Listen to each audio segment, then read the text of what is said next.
Salute to everyone who's watched it or gone back to dominant. So let us continue with part 10 of this love and sex series.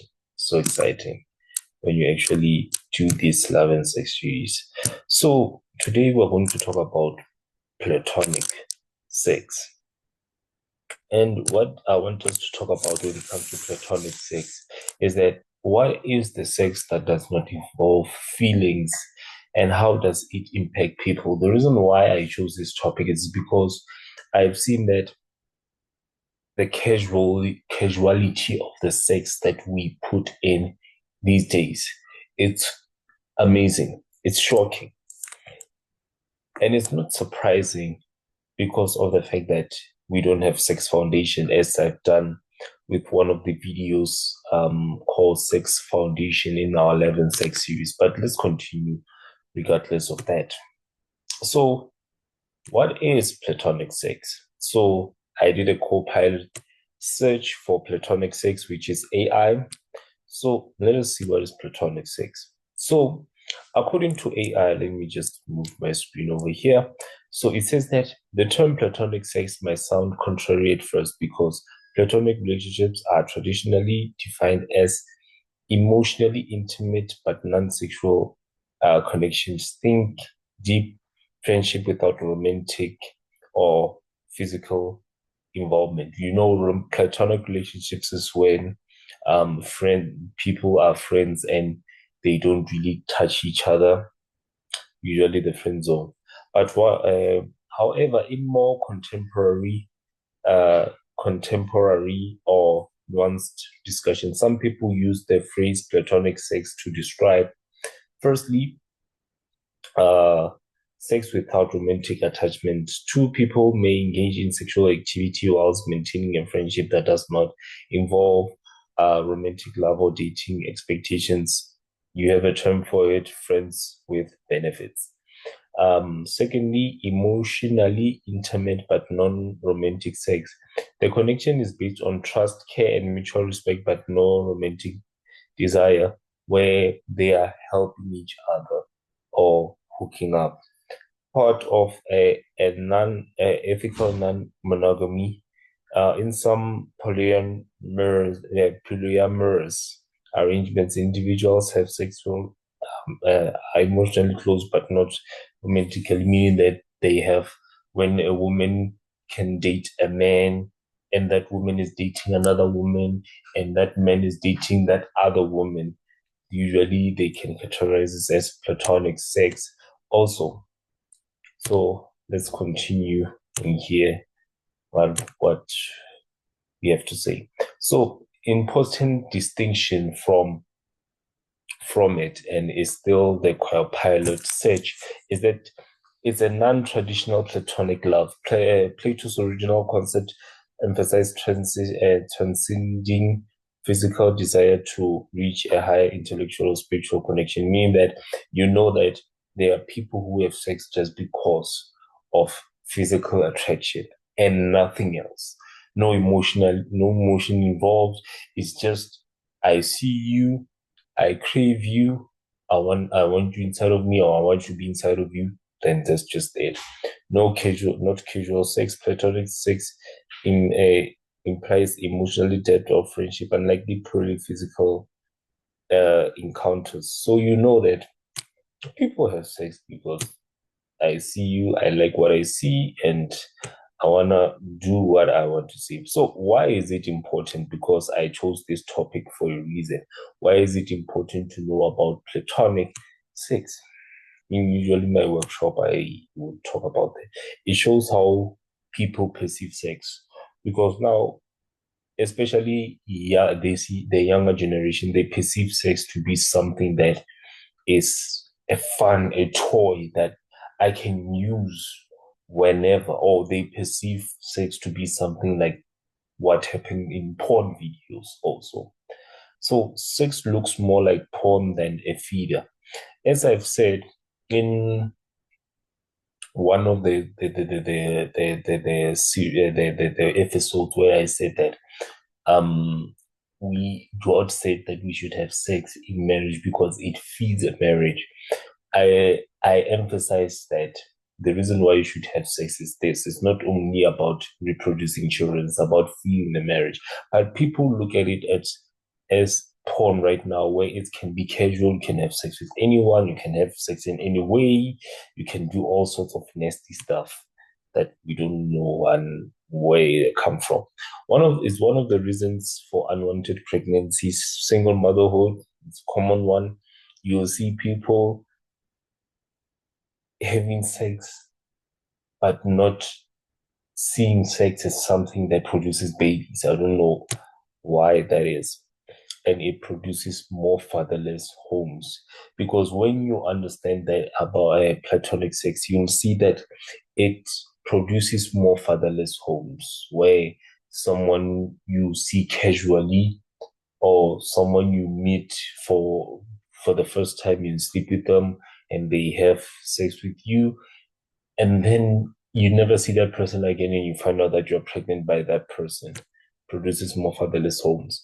So more people think that sex is a qualifier for relationships more than what you do in marriage.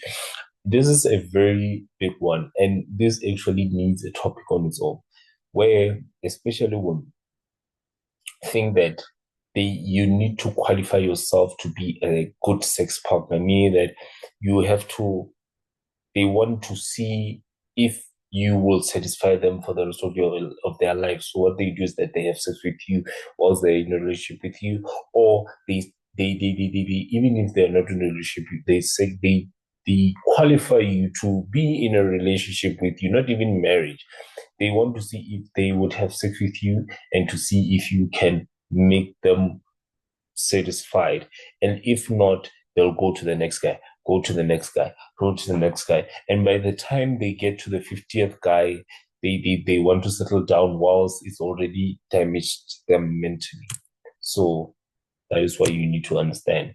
So how do people get into platonic sex? So when they lust for each other before knowing each other. So I always ask people that why would you have sex with someone that if they're the potential mother to your child or the potential father to your child, why do you have sex with them? Because you are lusting for them and you don't even know that they're gonna be a good parent to your child. Because look at this. Don't think that because you are using protection or contraceptives, you are guaranteed they're not gonna have a child. You can get if in that 0.001% chance that you might get a child. Why not be prepared for that? So when people don't understand sex, that's why I did a whole video just to explain to you what sex is. Please check it out. It's still in this playlist, Love and Sex series. So when people get exposed to sexual content, especially for us, when I was exposed to pornography for the first time. I actually was exposed to it when I was 11 years old. I did not understand it. It's nice that in my generation, when I was 12 years old, we did not get exposed to the sexual content as much as now, because now there's a lot of exposure to phones. We do not have that. So now, because of the fact that people are exposed to sexual content more, where it's not even about pornography anymore. Even their soapies are doing the same thing. Even ordinary TV shows are doing the same thing. It makes you lust to want to do that. So the other thing is that when they get into sex at a young age, I did a whole video of what happens to you when you get exposed or when you have sex at a young age or when you get exposed to it. Please check it out because there's an extensive explanation of what happens when you get into sex at a young age. And the other thing is that when they worship sex, sometimes people make sex their life. That is how homosexuality even comes. That is how polyamory comes. It is because people would worship sex. They want to have sex. That's why I say that homosexuality, that's how it is. people would identify with their sexuality. That is why you hear the pronouns thing these days. That is why people get offended if you use the wrong pronoun. That is why they are revolving their life around the fact that I'm a woman, I love women, or I'm a man, or I'm a man that was born as a woman, and I want to be addressed as he or them and they. That's how you show you worship sex. Or even in straight couple, where a man would be a player and have four sexual partners, you are worshiping sex because you know that you want that you want to have sex because you want to feel good about yourself. So sex gives you that gratification of saying that, you know what, I'm good enough that I can have sex with a lot of people. So let's continue. So what does the Bible say about sex? Because you can't always see the wrong thing about what is happening when it comes to sex. The first thing is that Hebrews chapter 13, verse 4. It says that let marriage be held in honor and let marriage and the marriage bed be undefiled, for God will judge the sexually immoral and adulterous. Simple and straightforward. As I've said, I'm guilty of it also, where I'm, I'm having sex out of wedlock, and I don't like that. I've told you what the Bible says about that. It says that in the Paul says that if you are lasting, and I'm sure I'll get to it eventually. If you are lasting with passion for sex, get married. The next verse says that Genesis chapter 2, verse 24 says that the man shall leave his mother and father and hold fast to his wife, and the two shall become one flesh. As I've said before, when you have sex, you become one flesh. First Corinthians chapter 7, verse 3 to 5. The husband shall give his wife her conjugal rights. Conjugal rights, sexual rights. And likewise, the wife to her husband. For the wife does not have authority over, sorry about that, does not have authority over her own body, but the husband does. It's the same. So it says that do not deprive one another. This is what feminism has done to women, where it has made sex transactional more than validational. When they deprive the sex from their partners in the hopes of them doing something for them. And the moment that you do that, you are depriving. And the Bible says that do not deprive, because if you deprive, you are letting the devil have a loophole inside your relationship. And I've said that many times, but I will say it again. So it says that Genesis chapter 1, verse 28, it says that, and God blessed them, and God said to them, be fruitful and multiply and fill the whole earth and subdue it. As you know that be fruitful means that get into the marriage, have a quality relationship, then multiply as a result of that quality relationship between you and the opposite sex as your partner. So First Corinthians chapter 6, verse 18 says that flee from sexual immorality, which is something that I told you that is going to be the major reason why a lot of people are going to experience hell in their life is because of sexual immorality.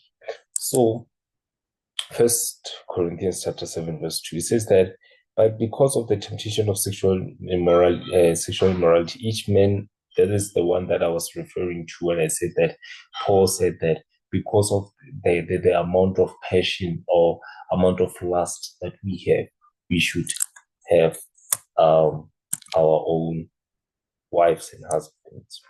So what does the Bible continue to say? Let's continue. Let's put to Colossians chapter 3, verse 5. It says that put to death, therefore, what is earthly in you, sexual immorality, impurity, passion, evil desire, and covetous, which is idolatry. So what I said before is that marriage is fed by sex. You have to realize that. And you should get married so that you can have sex because you're protecting yourself in a lot of ways. So don't participate in this platonic sex. So what can be done when it comes to this platonic sex thing? So the first thing is that you should never base your sex without intimacy. If you base your sexual life without intimacy, you are going to have sex platonically. It's platonic sex. So let's continue. Understand what you're getting yourself into. People who have sex a lot of times don't know what they're getting themselves into. That is why they get shocked when they are pregnant, but they were having sex. Shocking. Get to know the person first and if that person would be a great parent. As I've said before, to protect yourself if you are really lusting, and I'm not recommending that. As I've said the process before, if you're ready to have sex, it means you're ready to have a child. And if you say you're ready to have a child, it means you're ready to be someone's husband or wife. And if you are not ready for any one of those, it means you're not ready to have sex.